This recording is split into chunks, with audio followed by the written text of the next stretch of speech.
Olá, nessa videoaula se trata de uma proposta pedagógica que tem como temática os mecanismos genéticos.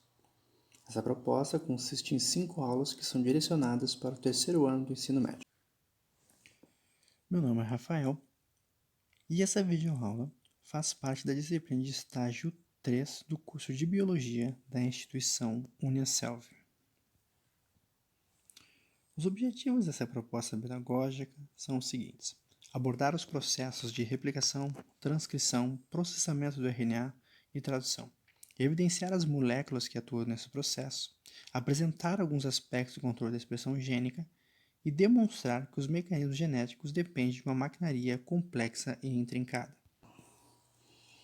Bom, para a primeira aula, o objetivo é demonstrar a estrutura do DNA e do RNA, e também apresentar alguns conceitos relacionados a essas estruturas. Cabe demonstrar nessa aula que tanto o DNA quanto o RNA são polímeros de nucleotídeos e que cada nucleotídeo é constituído de fosfato, uma pentose e uma base nitrogenada. Que as bases nitrogenadas do DNA presentes no DNA são adenina, guanina, citosina e timina. No RNA, a timina é substituída por aracila. Bom, esses são alguns exemplos de algumas possíveis abordagens para essa primeira aula, que tem como intuito apresentar essas estruturas, mostrar alguns conceitos para aqueles que não conhecem e relembrar aqueles que já vivenciaram esses conhecimentos, né, para que todos possam evoluir em conjunto. Para a aula 2, o objetivo é tratar da replicação. Nesse sentido, a proposta consiste em apresentar a atuação de algumas estruturas nesse processo. O complexo de reconhecimento de origem, juntamente com outras proteínas, ele reconhece a origem da replicação e possibilitam que a helicase se ligue à origem, formando um complexo pré-replicativo. Outras proteínas, as SCDKs, ativam as proteínas iniciadoras por meio de fosforilação, promovendo a formação de um complexo que ativará a helicase e recrutará a maquinaria para iniciar o processo. Para que ocorra a replicação, a helicase abre a dupla fita. A primase sintetiza primers, que são fragmentos de cerca de 10 pares de nucleotídeos de RNA, que serão necessários para que a DNA polimerase faça a adição de nucleotídeos. As proteínas ligadoras de fita simples auxiliam a helicase, evitando a formação de grampos, que são pareamentos de DNA, de nucleotídeos. A proteína pCNA, que atua como uma cinta deslizante, mantendo a DNA polimerase associado ao DNA até o término da replicação. A DNA topoisomerase, ela cliva uma ligação fosfodiéster da fita de DNA, aliviando a tensão e evitando que o DNA fique supertorcido à frente da forquilha de replicação.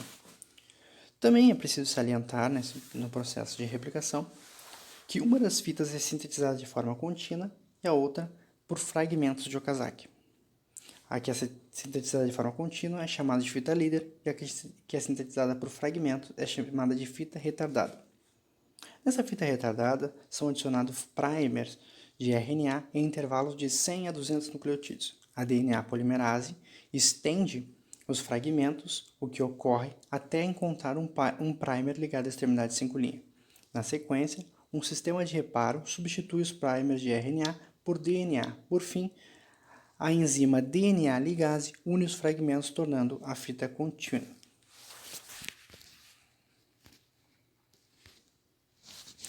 Nessa imagem é possível observar a atuação de algumas proteínas, como a primase, na adição de primers. É possível observar os fragmentos de Okazaki, também a fita líder, a topoisomerase atuando aliviando a tensão e evitando que o DNA fique supertorcido e etc. Para a aula 3, o objetivo é tratar do encurtamento dos telômeros e do processo de transcrição. Em relação ao encurtamento dos telômeros, é necessário considerar que a fita retardada é replicada por fragmentos de Okazaki.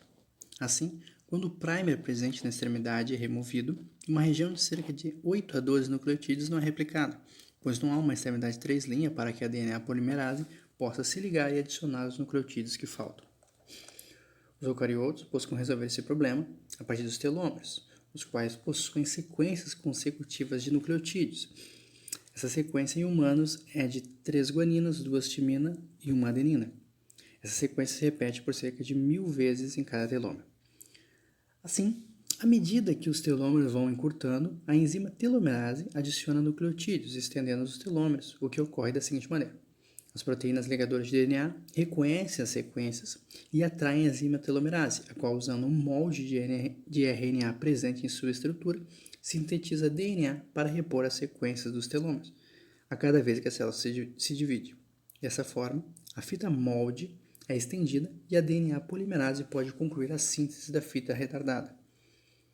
No entanto, em muitas células, o recurso das telomerase é limitado, o que leva à perda de cerca de 100 a 200 nucleotídeos de cada telômero cada vez que a célula se divide, o que leva com o tempo à herança de células sem a presença dos telômeros, o que como consequência ativa a resposta a lesões no DNA, fazendo com que a célula não se replique mais. Esse processo é chamado de senescência celular replicativa. Esse processo está relacionado com o envelhecimento e fazendo com que a célula tenha um número limitado de divisões.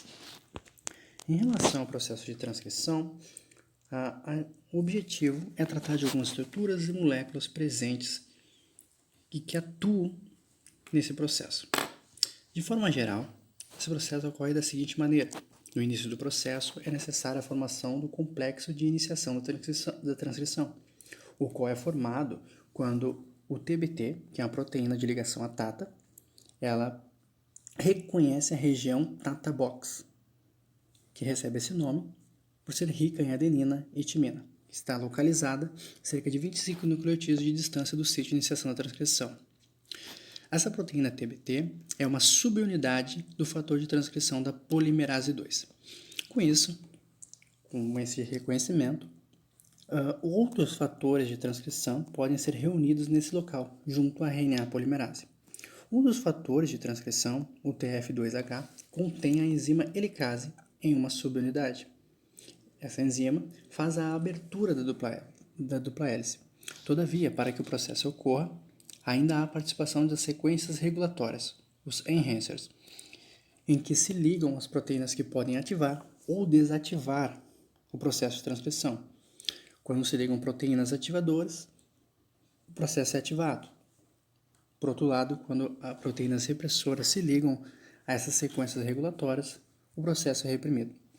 O complexo proteico mediador faz a comunicação entre as proteínas ativadoras e a polimerase e os fatores de transcrição.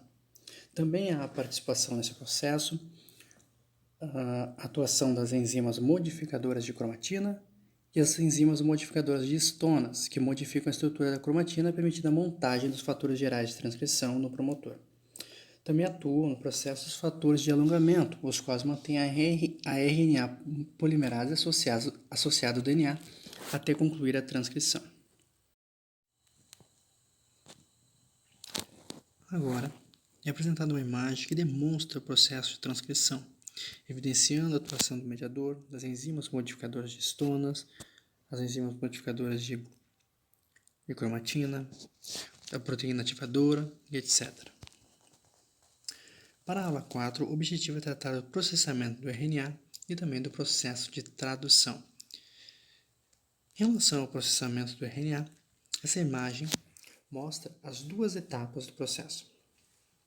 Na primeira, ocorre a adição da cap 5' na extremidade 5' e a adição da cauda poli-A na outra extremidade. Recebe esse nome porque possui uma sequência de cerca de 200 adeninas. Na segunda etapa, ocorre o splicing, no qual ocorre a remoção dos introns e a união dos exons. Essa remoção é feita pelo complexo espliciosomo, o qual é formado por pequenos RNAs nucleares. Também atua nesse processo as proteínas SR, assim chamadas por serem ricas em serinas e argininas. Essas proteínas se ligam preferencialmente a sequências específicas de RNA nos exons.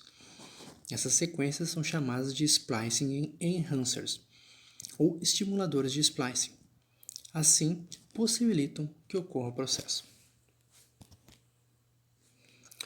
Em relação à tradução, esse vídeo mostra a atuação do RNA transportador no transporte dos aminoácidos até os ribossomos. O RNA transportador é uma molécula de aproximadamente 80 nucleotídeos, que em sua extremidade 3 linhas há uma sequência nucleotídica de 2 citosinas e uma adenina, onde se liga um aminoácido. Ligação essa que é mediada pelas enzimas aminoácido RNA transportador sintetase. Na extremidade 5' do RNA transportador, há o anticódon, o qual será pareado com o códon correspondente do RNA mensageiro, presente no ribossomo, fazendo com que o aminoácido seja adicionado à cadeia polipeptídica. Ainda atuam para que o processo ocorra a CAP 5', a qual é necessária para ver a ligação do RNA mensageiro ao ribossomo. Também é necessária a presença do códon de iniciação AUG, também a atuação das proteínas chamadas de fatores de iniciação na tradução, e o RNA transportador iniciador, qual carrega o aminoácido metionina, aminoácido esse que é codificado pelo códon AUG. Também é necessário a atuação dos fatores de alongamento, os quais através da hidrólise de GTP, torna a tradução mais eficiente e exata. Nessa imagem são apresentados 64 códons, os quais codificam 20 aminoácidos, os quais comporão a estrutura das proteínas. O processo encerra com os códons de terminação, o GA, o AA e o AG. Para a quinta aula, o objetivo é tratar do controle da expressão gênica. Esse assunto é muito extenso, por isso não pode ser tratado em uma única aula. Assim, o objetivo é apresentar alguns aspectos da regulação dos processos. Primeiramente, é preciso salientar que há o controle transcricional, controle do processamento de RNA, controle do transporte e da localização do RNA, controle traducional, controle da degradação do RNA mensageiro e o controle da atividade proteica. Esses processos mostram a complexidade que há nos processos de regulação. Porém, como o objetivo é apresentar alguns aspectos, serão abordados o splicing alternativo, o imprinting, e será apresentada uma via de sinalização, pela qual uma informação extracelular chega até o núcleo e altera a expressão gênica. Aqui nessa imagem é apresentado o splicing alternativo, o qual possibilita que haja diferentes formas de retirada de introns, produzindo RNAs maduros diferentes, o que possibilita que proteínas diferentes sejam produzidas a partir de um único gene. Já o processo de imprinting consiste no silenciamento na cópia de um gene de origem materna ou paterna, isto é, a cópia de origem materna pode estar ativa e a de origem materna silenciada ou vice-versa. Os genes sujeitos a imprinting são marcados por metilação. Por fim, é apresentado uma via de sinalização, a via Ras-MAP-sinase, a qual se desenvolve da seguinte forma. Por sinalizadores extracelulares provocam a ativação dos receptores tirosina sinase, RTKs, e estimulam a ativação de um tipo de proteína chamado Ras, o que ativa a via de sinalização Ras-MAP-sinase. O módulo MAP-sinase é um sistema de proteínas e seu nome significa módulo proteína-sinase, ativado por mitógenos. Assim, a Ras transmite o sinal de ativação a MAPs com 3 sinases, a qual ativa por meio de fosforilação a MAP com 2 sinases, a qual provoca a ativação da MAP-sinase por meio de fosforilação. A MAP-sinase penetra o núcleo e fosforila uma ou mais componentes do complexo regulador de transcrição, o que ativa os genes precoces imediatos, assim chamados porque são ativados poucos minutos após receber um sinal extracelular. Essa via de sinalização mostra o transporte de sinais da superfície até o núcleo, que altera a expressão gênica. Enfim, o objetivo dessas 5 aulas é apresentar os processos, as moléculas envolvidas e, principalmente, demonstrar que, para o desenvolvimento dos mecanismos genéticos, há a atuação de uma maquinaria complexa e intrincada. Muito obrigado.